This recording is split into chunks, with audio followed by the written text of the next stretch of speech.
vamos a dar lugar a la tercera conferencia magistral titulada Iberoamérica y los desafíos en protección social y desarrollo, envejecimiento.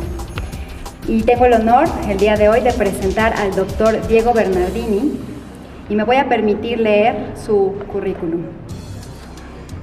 El doctor Diego Bernardini es médico de familia y fisioterapeuta por la Universidad de Buenos Aires, Argentina. Estudió medicina en la Universidad de Buenos Aires, donde antes finalizó la licenciatura en kinesiología. Siempre pensó la salud distinta como la vivió en los hospitales y escuelas en las que estudió, y así decidió abrazar el paradigma de la medicina familiar que pone su foco en la atención y cuidado de la persona y no en un grupo de enfermedades, tecnologías o sistema orgánico. Ese principio es el que hoy sostiene en la práctica clínica y la docencia. En Buenos Aires y durante 8 años ejerce la práctica privada de la medicina familiar y trabajo para el sector privado. En 2003 ganó una beca de formación de posgrado World Health Organization Geneva Foundation for Medical Education and Research en la sede de la Organización Mundial de la Salud en Ginebra. Al regresar se integró al programa de epidemiología de campo del Ministerio de Salud de la Nación. Más tarde partió a España con una beca de la Agencia Española de Cooperación Internacional para realizar un máster en gerontología en la Facultad de Psicología de la Universidad de Salamanca. Fue consultor de la Organización Mundial de la Salud en Ginebra, el Banco Mundial en Washington y la Fundación Academia Europea de Juste en España, hasta febrero de 2013 y durante 3 años se desempeñó como consultor full-time en el área de relaciones externas, movilización de recursos y partnerships de la Organización Panamericana de la Salud en Washington. Diego Bernardini tiene formación y entrenamiento en medicina familiar, geriatría, salud pública, rehabilitación y educación médica en Estados Unidos, Inglaterra y Suiza, y siempre se interesó por la academia y la vida universitaria. En 1990 creó las Jornadas Metropolitanas de Estudiantes de Kinesiología, que se mantienen vigentes hasta el día de hoy, con más de 20 ediciones ininterrumpidas. Actualmente es docente autorizado del Departamento de Salud Pública. Además, es profesor de posgrado visitante en España y México. Sus líneas de investigación y trabajo son el envejecimiento, la salud pública y la política sanitaria, en que ha publicado cerca de 40 artículos, la mayoría de ellos indexados en bases de referencia, y colabora de manera periódica con distintos blogs o publicaciones de divulgación general en la salud. El doctor Diego Bernardini ha realizado más de 100 presentaciones nacionales e internacionales. Actualmente se encuentra preparando su visita a la Universidad de Malasia como profesor visitante y su primer libro sobre envejecimiento. Ha residido en España, Finlandia y actualmente en Washington, donde trabaja de manera independiente. Brindémosle un fuerte aplauso.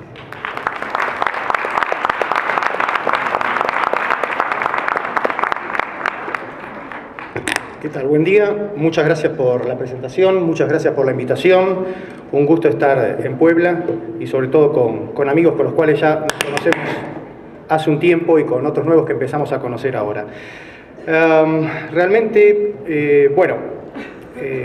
Primero gracias también, o segundo, gracias por la posibilidad. En principio estaba agendado para un simposio y después por estos cambios que suelen suceder en los congresos me dieron la posibilidad de ser conferencista con un espacio un poco más prolongado. Así que preparé un poco la presentación adecuado a 2 variables. Una es la primera, el tiempo, que en este caso es un poco más extendido y a pesar de que llevamos algo de retraso está preparada para unos 40 minutos. Fundamentalmente porque me interesa la posibilidad de que podamos tener un espacio de intercambio, de diálogo, de preguntas, que creo que de alguna manera suele ser la parte más enriquecedora, al menos para mí, de los congresos, ¿no? De conocer inquietudes, de ver cómo se está pensando, de aclarar dudas en lo posible y demás.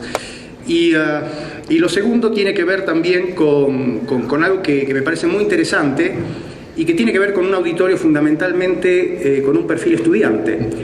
Yo creo que eso realmente también amerita una felicitación para los organizadores, porque de alguna manera eso es apostar al futuro. Ustedes son los que de alguna manera van a cambiar las cosas, van a intentar instrumentalizar, operacionalizar cuestiones que nosotros hoy les estamos contando, en las cuales estamos trabajando, en las cuales vemos un poco la visión hacia adelante y que muchas veces por un tema que vamos a tocar ahora y que también Robert les comentó en la charla anterior, que tiene que ver los tiempos, las prioridades, los espacios de las políticas públicas.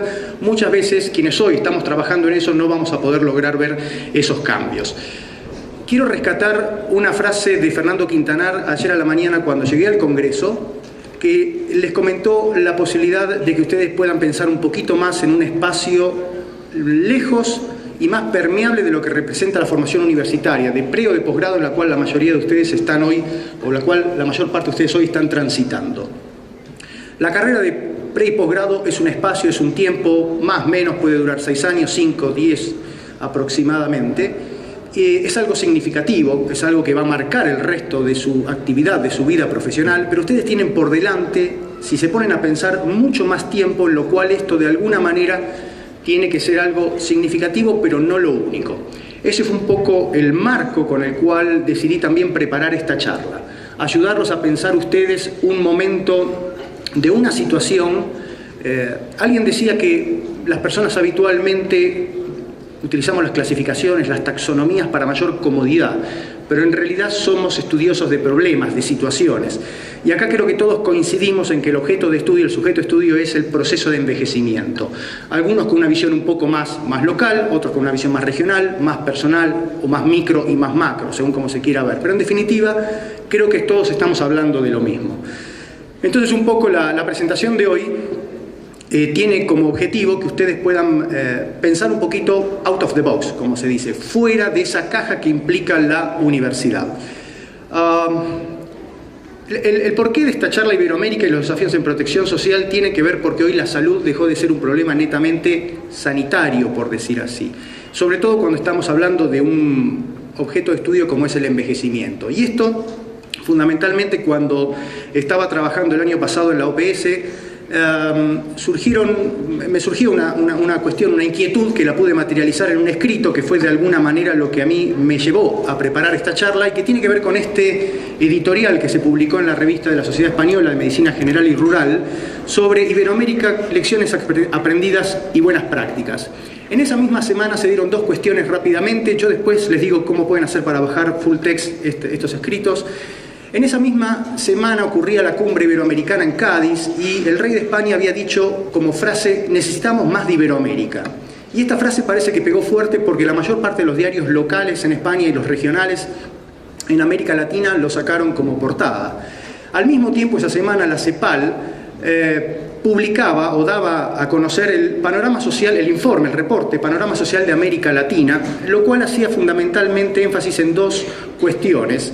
Una es la igualdad de género, la inclusión, y el otro tiene que ver con los cuidados en salud, fundamentalmente con aquello que tiene que ver el cuidado de las personas, que como todos sabemos recae en redes familiares, particularmente en las mujeres, y que por sobre todas las cosas es un trabajo no remunerado y muy pocas veces reconocido. Entonces, a partir de ahí me surgió esa inquietud de por qué Iberoamérica, en definitiva, de cuántas cosas en común tenemos a lo largo de la historia, de la cultura, y de cómo ese flujo de relación, ese vínculo, es unidireccional, ¿no?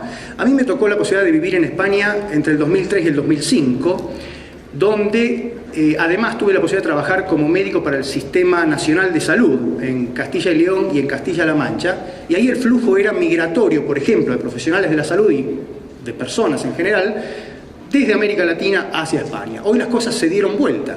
Acá en México cada vez hay más españoles. En Buenos Aires cada vez me encuentro también con más españoles.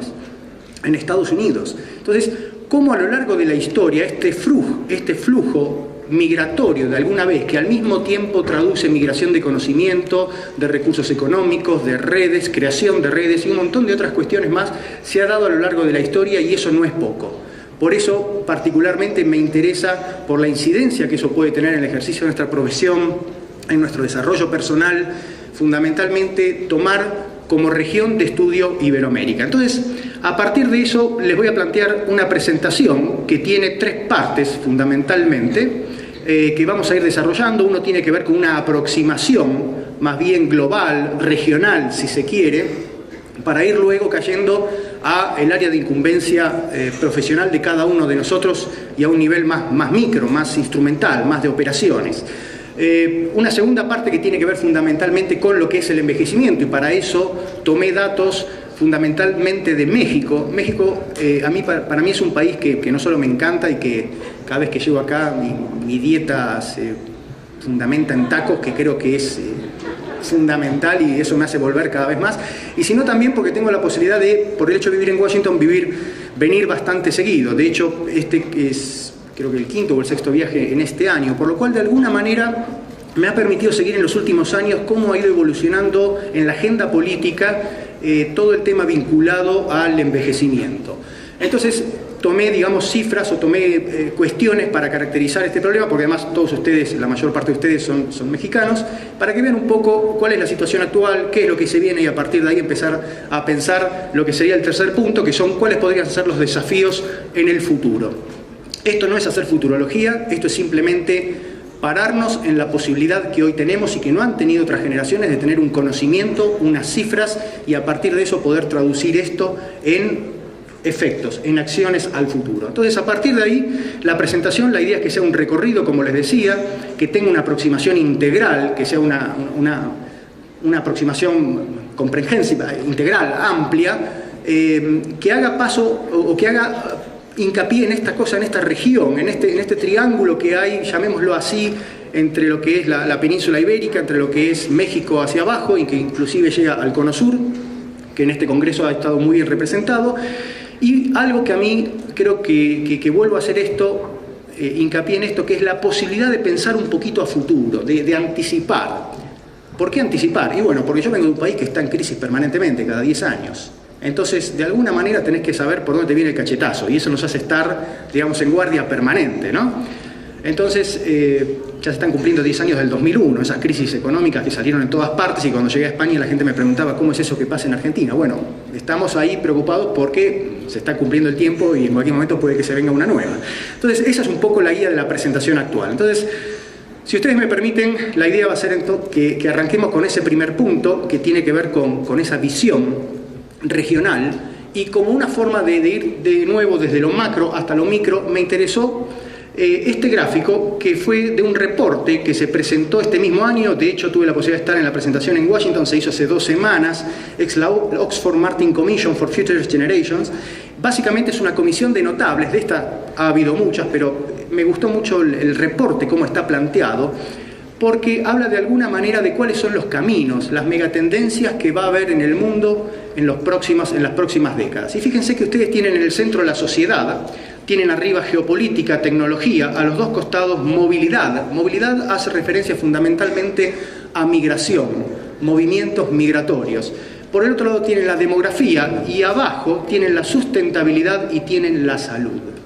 Y esto no es poco, esto no es poco. Hay cuestiones que están muy relacionadas, que tienen que ver con la sociedad, con la demografía, con la salud, que impactan en nuestra práctica profesional y que impactan de alguna manera en la salud de las personas. Sin ir más lejos, hoy en la revista Lancet, que acaba de ser publicada, en el número de hoy, vuelve a salir un dato muy interesante que tiene que ver con esos cambios que se están dando, por ejemplo, fundamentalmente en España, con la crisis que se está viviendo a nivel de la protección social, y cómo eso está influyendo en los resultados y en la situación de la salud pública española. Entonces, con ese gráfico me interesa a ustedes que vean cómo, de alguna manera, si tuviésemos que ubicar o si tuviésemos que pintar cuáles de estas variables son influidas por un tema como es el envejecimiento, tenemos fundamentalmente la salud, tenemos la demografía, tenemos la sociedad, tenemos la sustentabilidad, y tenemos también la migración.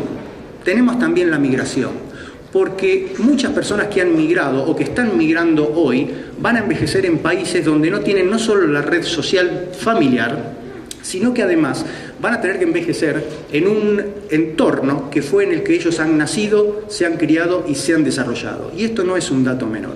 Entonces, a partir de ahí, la idea va a ser que planteemos un poco una dimensión, como ustedes ya han visto, donde la salud, y les mencioné antes, deja de ser un problema netamente sanitario. Hoy la salud es una cuestión vinculada fundamentalmente al desarrollo. Un país desarrollado tiene una población más sana, pero al mismo tiempo la población más sana o más saludable es producto de buenas políticas públicas. Entonces es una relación bidireccional, desarrollo y salud.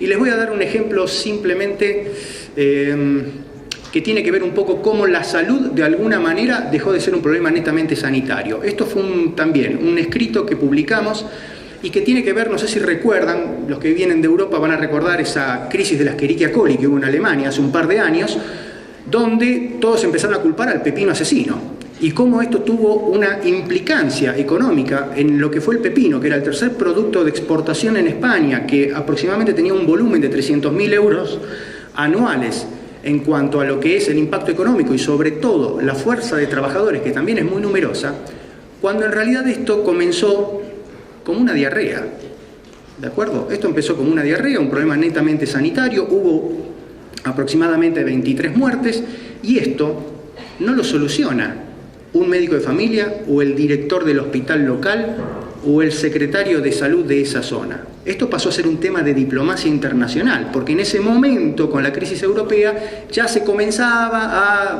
con esa interna que había en un gobierno también alemán, que se empezaba a disputar determinadas cuestiones, se empezaba a buscar los chivos expiatorios externos. Y qué mejor que buscar al pepino asesino, que así fue como titulamos ese escrito. Entonces ustedes ven que hoy la salud muchas veces tiene límites más borrosos, más permeables, y que se vinculan fundamentalmente con desarrollo, con política y con lo que hoy se llama health diplomacy o diplomacia en salud.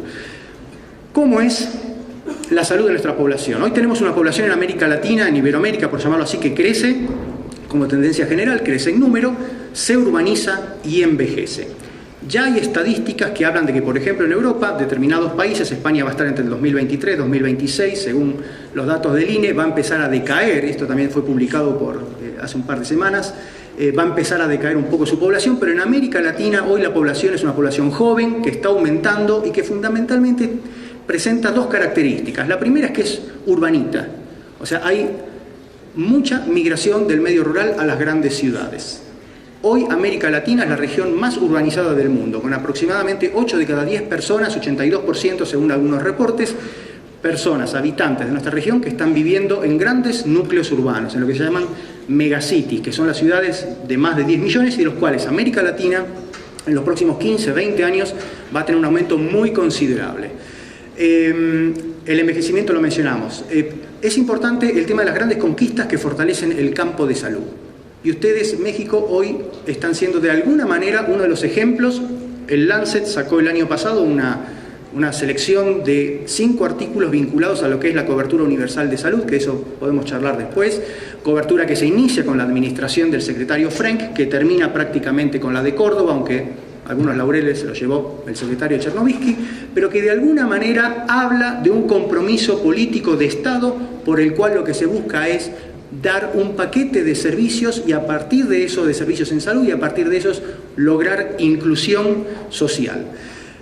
Un perfil epidemiológico mixto y complejo. Hoy América Latina se debate entre las enfermedades crónicas no transmisibles predominantemente, pero también tenemos un impacto de las infectocontagiosas muy notable, sobre todo en grupos vulnerables que tienen que ver con perfiles rurales, con perfiles de pueblos originarios, procesos de reforma sectorial que tiene que ver con esta, de alguna manera, socialización o estatización de la salud vinculado a un proceso de cobertura universal. Un marco, como les decía, que hoy, además de que nuestra región, América Latina, es una región muy urbanizada, es una región joven, es una región, por sobre todas las cosas, desigual. Es prácticamente la región más desigual del mundo, y la desigualdad es una brecha que prácticamente hoy está, o debería estar, en el compromiso político de quienes tienen la función de toma de decisión como un efecto para poder sacar gente de la pobreza y a partir de ahí lograr no solo inclusión social, sino disminuir esta brecha de desigualdad. Y por último, no perder de vista que estamos en un hemisferio, en un proceso, que está en un planeta, en un proceso de globalización ya desde años. Entonces, a partir de ahí, este gráfico fundamentalmente tiene que ver con cuáles predominantemente los puntos o los momentos importantes del escenario político y cómo influye en la salud de la región. Y ahí quiero marcarles fundamentalmente dos cuestiones. Una es, en el año 2000, ustedes ven ahí el MDG, que son los Objetivos de Desarrollo del Milenio, y esto es muy importante porque de alguna manera la creación o el porqué de los Objetivos de Desarrollo del Milenio, lo que hicieron de alguna manera fue situar un tema de salud y de desarrollo, sobre todo con 3 de estos grandes objetivos, en la agenda pública de decisión política a nivel mundial. Y esto no es poco, porque cuando un elemento, cuando una variable, cuando un issue, por llamarlo así, entra en la agenda de desarrollo o de decisión política, se empiezan a asignar fondos. El porqué de que el HIV-Sida hoy sea prácticamente uno de los temas con mayor financiamiento, que haya dado creación a UNAIDS, que es la agencia especializada de Naciones Unidas, al Fondo Global, por ejemplo. El porqué de eso es porque en el 2001 se hizo en la Asamblea de Naciones Unidas en New York en la primera reunión a nivel mundial y en el marco de Naciones Unidas vinculadas a un tema sanitario, en este caso el HIV. Es para eso que sirven este tipo de compromisos, por llamar así, a nivel político. Y el segundo punto, que tiene que ver el último, que es la CSDH, que es la Comisión de Determinantes Sociales de la Salud, que fue de alguna manera la forma de formalizar a través de la creación de esta comisión de notables que se lanza en el año 2005 en Santiago de Chile, fundamentalmente empujada, motorizada por la OMS, la creación de la Comisión de Determinantes Sociales de la Salud, que en su reporte final del 2008 sintetiza de alguna manera todo esto que se logra y que de alguna manera se busca crear conciencia, que tiene que ver con el hecho de que las condiciones en las cuales nosotros nacemos, crecemos, nos desarrollamos, trabajamos y envejecemos, tiene que ver con cuestiones fundamentalmente que son decisiones económicas, políticas y sociales. Esto es las causas de las causas. Hoy se sabe por los estudios longitudinales que la gente que menos vive en cuanto a expectativa de vida, por ejemplo, es la gente que tiene menor nivel educativo.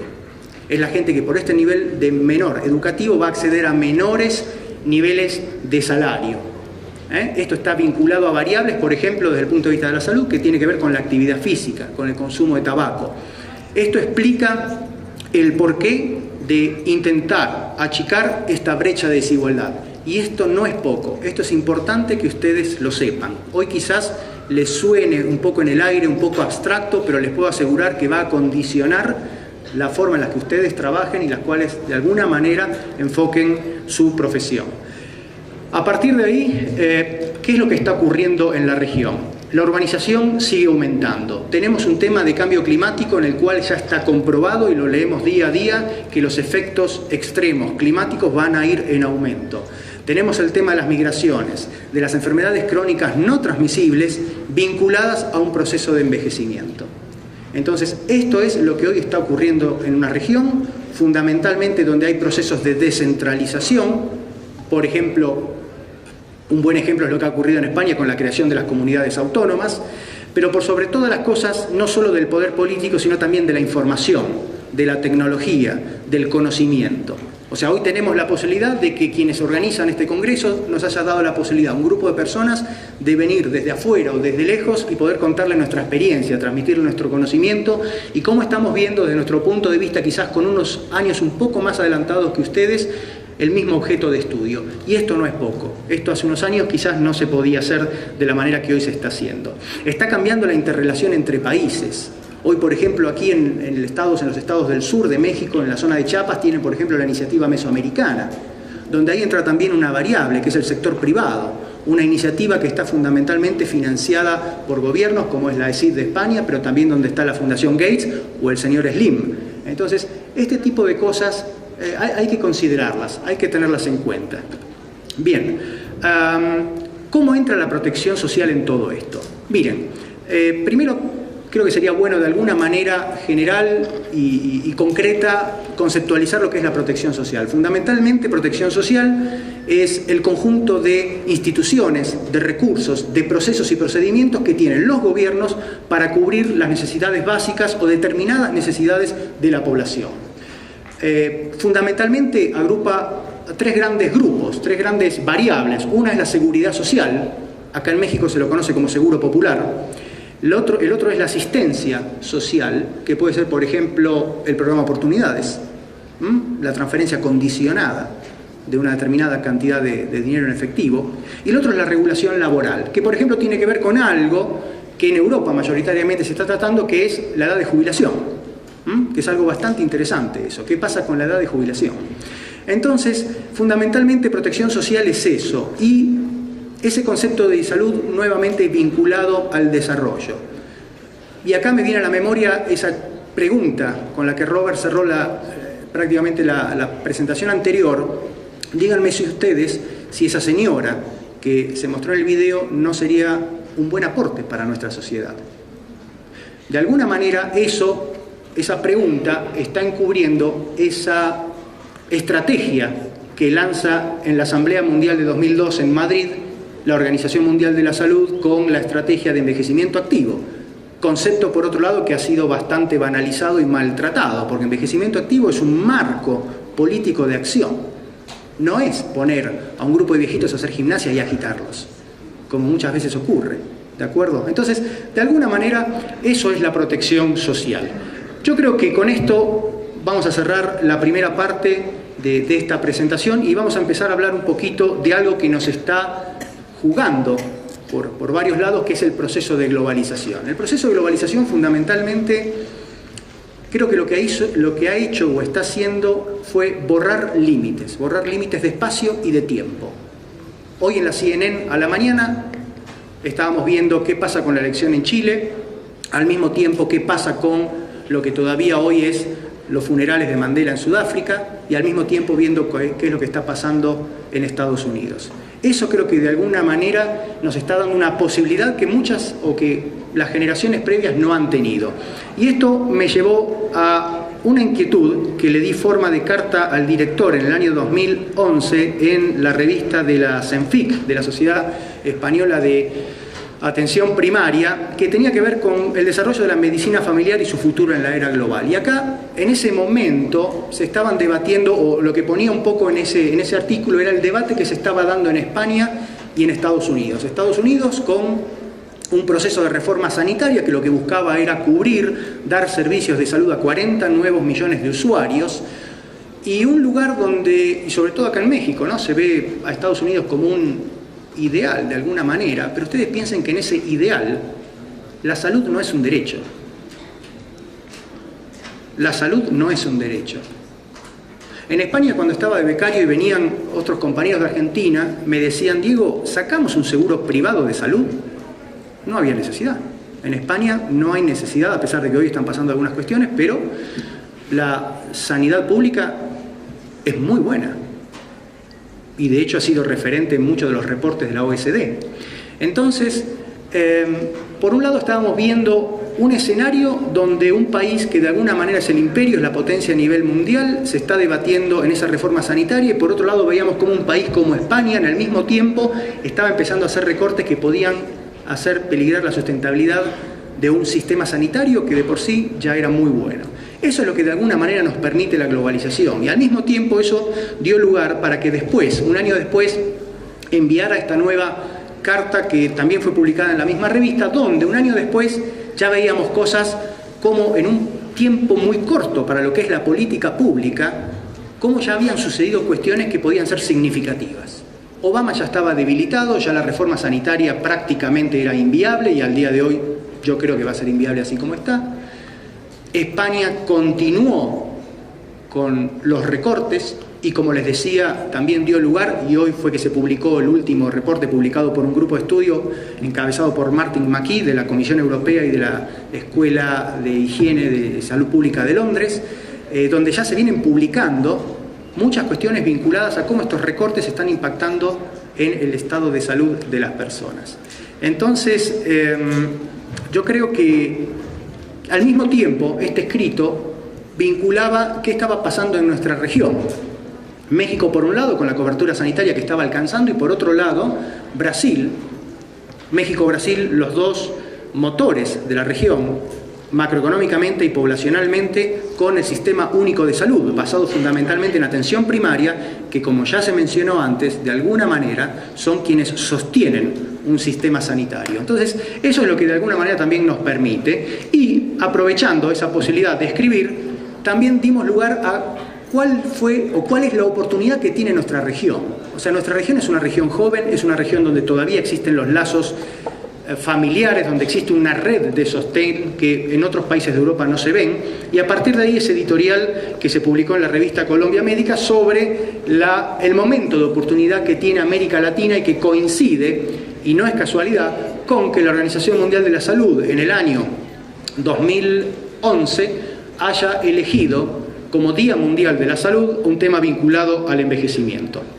Entonces, a partir de ahí, creo que está muy bien en este momento de la charla meternos a hablar directamente de lo que tiene que ver con el envejecimiento. Y para eso me pareció muy interesante algunos datos que arroja la ONG internacional, que tiene base en Londres, que es HealthPage, que publicó este año un reporte bastante interesante y que les invito a visitar. Simplemente en Google ponen HealthPage Watch Report, como está ahí abajo, y que nos muestra que hoy, por ejemplo, México tiene 11 millones de habitantes, que representan el 9.5% de la población, pero que en el 2050 van a ser 26%. Ustedes quizás vean el 2050 como algo muy lejano, pero en términos históricos es esto. Piensen nomás cuando estábamos celebrando el fin del milenio, en el año 2000. Ya pasaron 13 años, ¿de acuerdo? O sea, esto en términos políticos y sobre todo de decisión de política pública es muy rápido. Y esto de alguna manera nos tiene que llevar a que, como también se mencionó antes, no solo nos concienticemos nosotros, que ustedes ya están conscientes de todo esto y por eso están asistiendo a este congreso, sino que ustedes se conviertan en referentes de la sociedad y salgan a concientizar a aquellos que aún todavía no lo están. Porque de hecho nosotros perfectamente conformamos o podemos conformar un grupo de presión. ¿Qué es lo interesante? Que la gente que hoy está llegando a los 60 o que va a llegar a los 60 años, aquí en México tiene por delante aproximadamente 21 años de vida más, de los cuales 17.3 aproximadamente van a ser años de vida saludable, pero ya nos está marcando esa cifra un gap, una brecha donde ahí la protección social va a ser importante. Y eso tiene que ver con la provisión de cuidados. Y para eso están ustedes. Para eso estamos nosotros, los que estudiamos, los que trabajamos y los que elegimos esta cuestión de estudio. Por otro lado, algo que es muy interesante y que no solo es un patrimonio de México, sino que también es de nuestra región. Solamente 1 de cada 4 mayores reciben una pensión. Y esto es un tema muy importante que después lo van a ver en 2 gráficos. Por lo cual, de alguna manera, esa falta de pensión muchas veces condiciona que 1 de cada 3 esté en una situación o en una condición de pobreza. Estos son datos del Estudio Nacional de Envejecimiento, un longitudinal aquí en México que se está haciendo entre la Secretaría de Salud y la Universidad de Wisconsin, que fueron los que de alguna manera iniciaron los famosos estudios SABE de hace cerca de 10 años y que tomaron 7 grandes ciudades de nuestra región. Este reporte se publicó hace 2 meses también, se puede bajar por internet, y fíjense algo que es interesante: el 57% de los hombres y casi el 70%, 7 de cada 10 mujeres mayores, tienen mala percepción de salud. Y esta es una variable muy importante, porque si hay algo que es sensible y específico, pronóstico, para lo que es la expectativa y la calidad de vida de esa persona, es cómo se percibe él mismo en la salud. Hay una batería que muchos de ustedes deben conocer, que son esas 3 preguntas: cómo se siente de salud, cómo se siente con respecto a un año atrás y cómo se siente con respecto a sus pares. No me sale ahora ¿cómo se dice en España, no?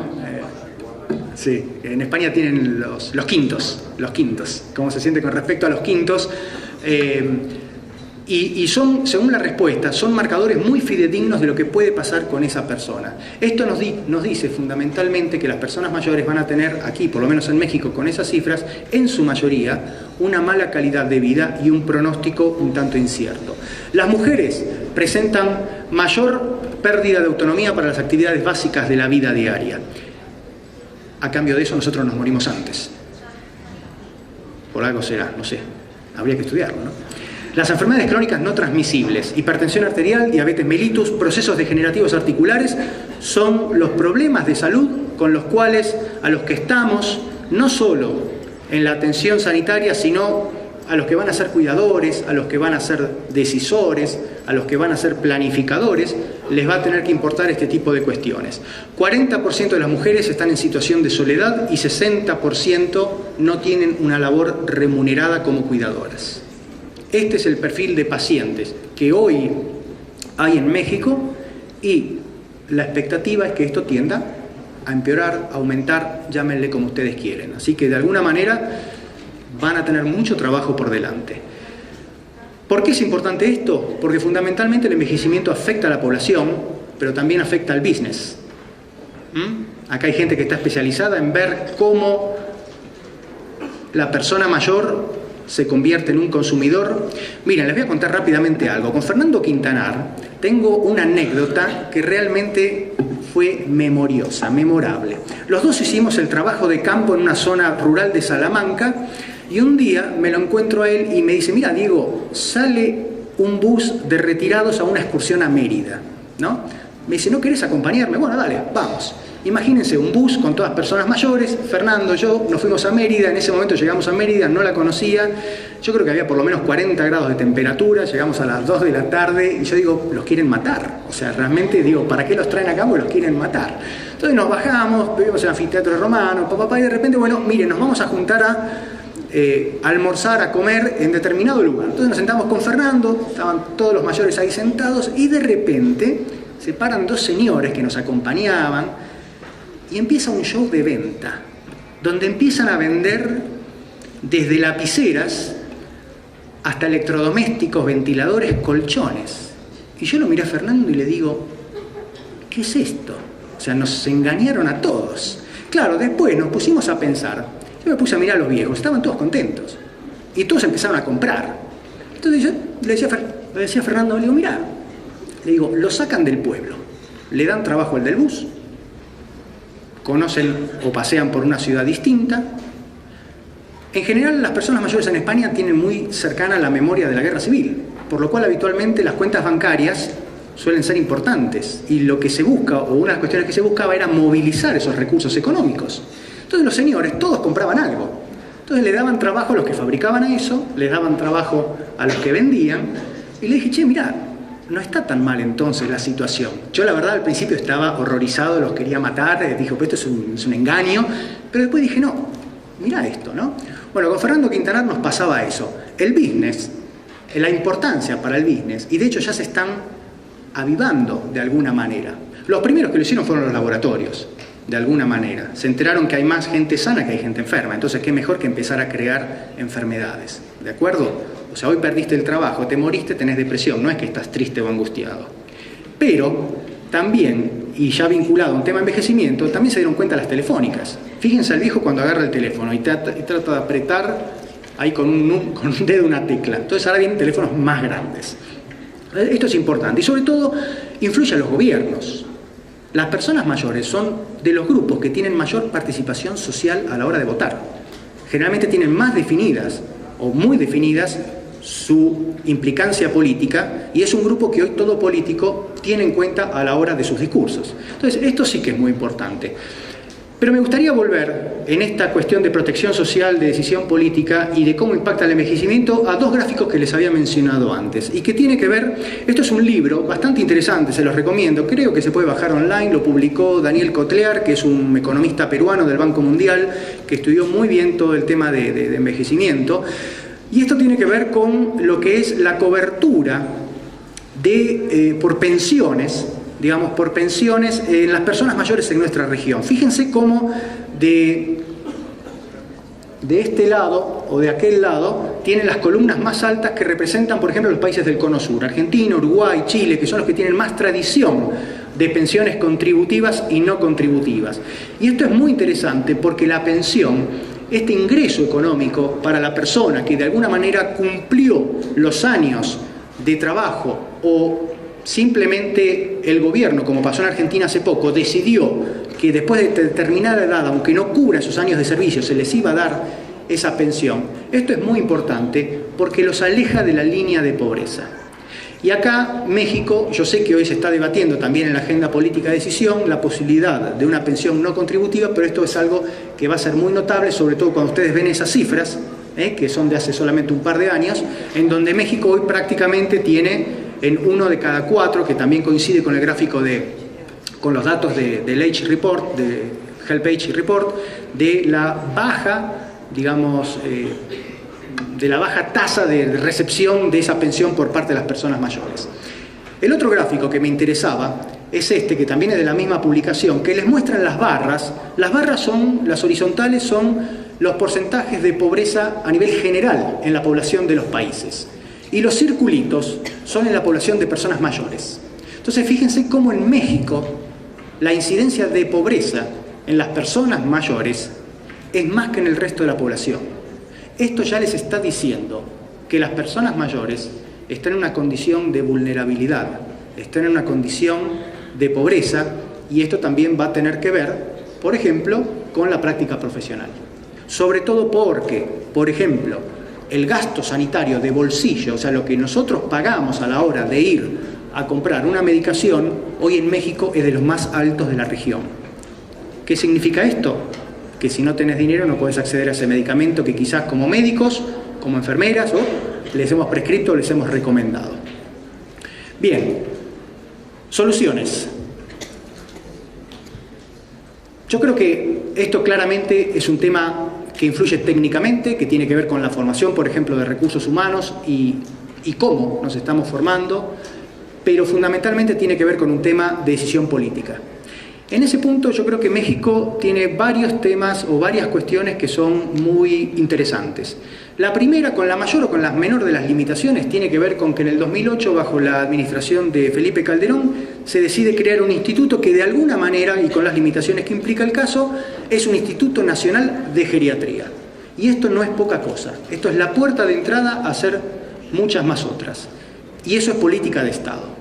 El otro tiene que ver con la continuación y la efectivización de esa cobertura universal de salud, con la que también podemos estar más o menos acuerdo, pero que de alguna forma nos está mostrando también voluntad de decisión política. Y esto no nos tiene que hacer perder de vista que una cosa es hablar, por ejemplo, de un país como Uruguay, que hoy está en el 11, 12, según las estadísticas, 10% de personas mayores, pero Uruguay es un país con 3 millones de habitantes aproximadamente. Los porcentajes cambian cuando, por ejemplo, hablamos de México, donde es una población que ya está por arriba de los 110 millones de habitantes y donde se sabe que hoy ese 7.5, 7.6, según la estadística de mayores de 65 años, va a crecer prácticamente hasta un 16-17% en los próximos 20 años.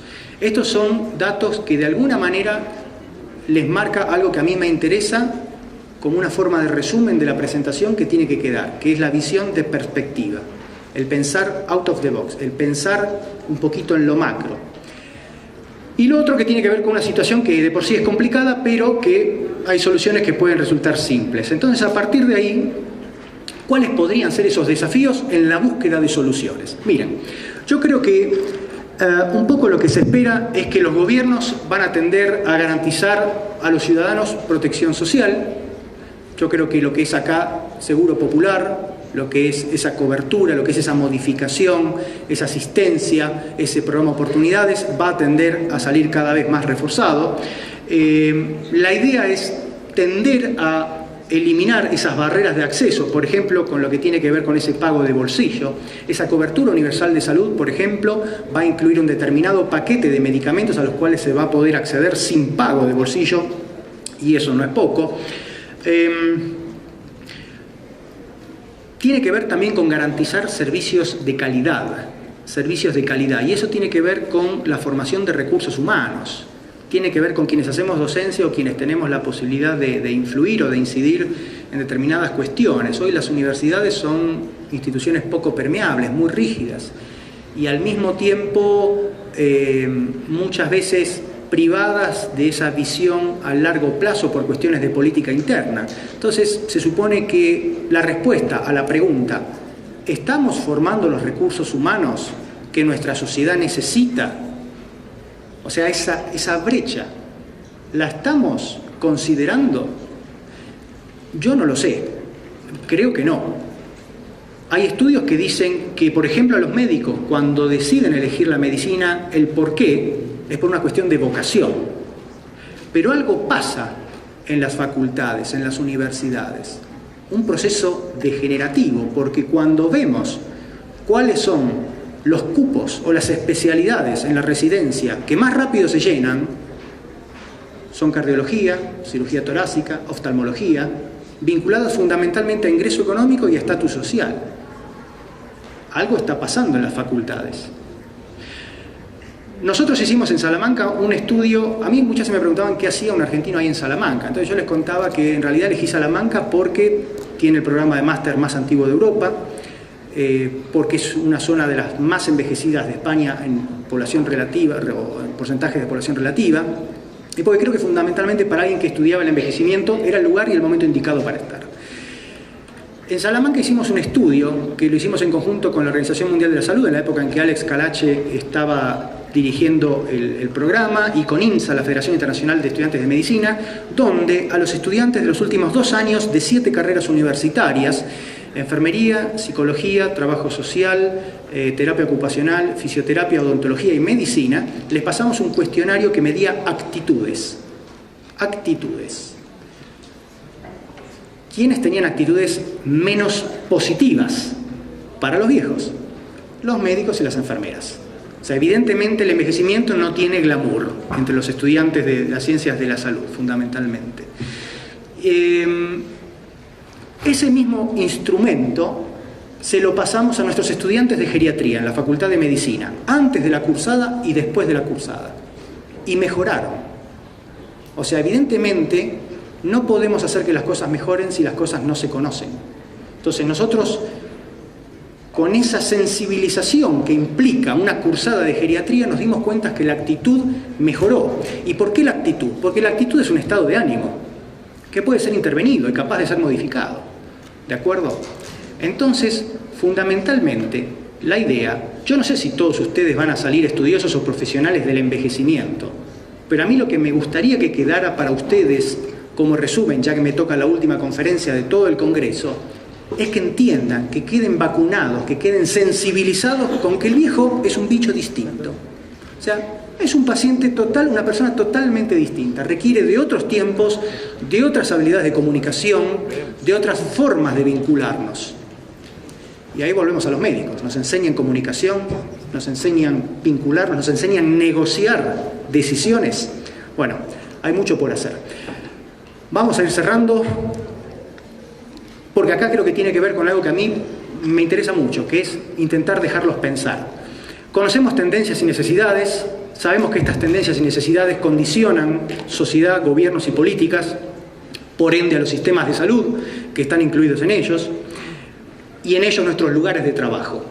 Y esto es un tema importante. Nuestros lugares de trabajo no tienen que ser la facultad para los que hacemos docencia, los consultorios, centros de salud, hospitales para los que hacemos salud. Nuestro lugar de trabajo es la comunidad. Tenemos que dejar de ponernos esos límites que no hacen más que limitarnos como palabra. Tenemos que salir a trabajar en la comunidad, porque como muchas veces acá ustedes han escuchado, la mayor parte de los adultos mayores, con sus problemas, con sus situaciones y sus cuestiones, están en la comunidad. No están en los hospitales, no están en los hospicios, no están en las residencias o en las instituciones de acogida. ¿De acuerdo? ¿Cómo trabajamos y cómo ejercemos la profesión?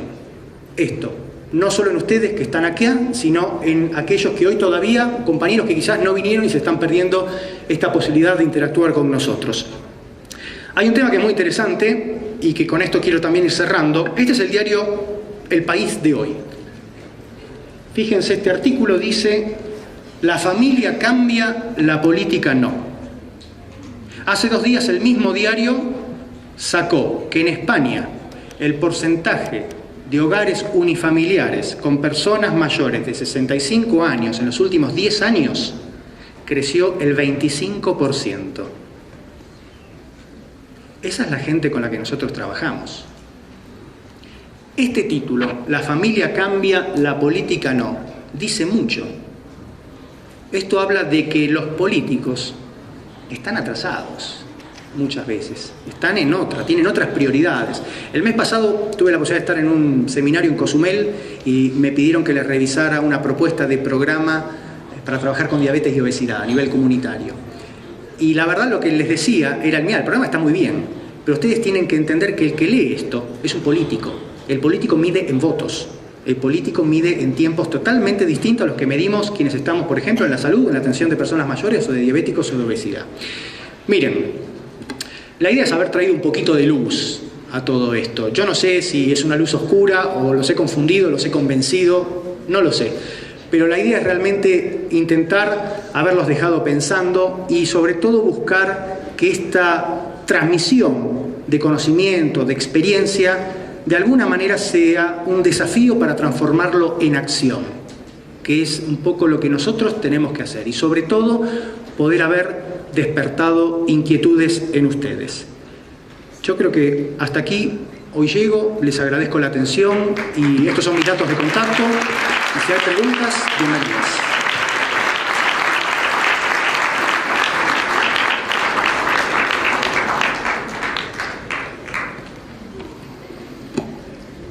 Por premura de tiempo no vamos a poder tener preguntas, pero agradecemos mucho al doctor su ponencia tan valiosa, de perspectiva también global y que deja un cuestionamiento acerca del papel que deben tomar los gobiernos en torno a la protección social y desarrollo del envejecimiento.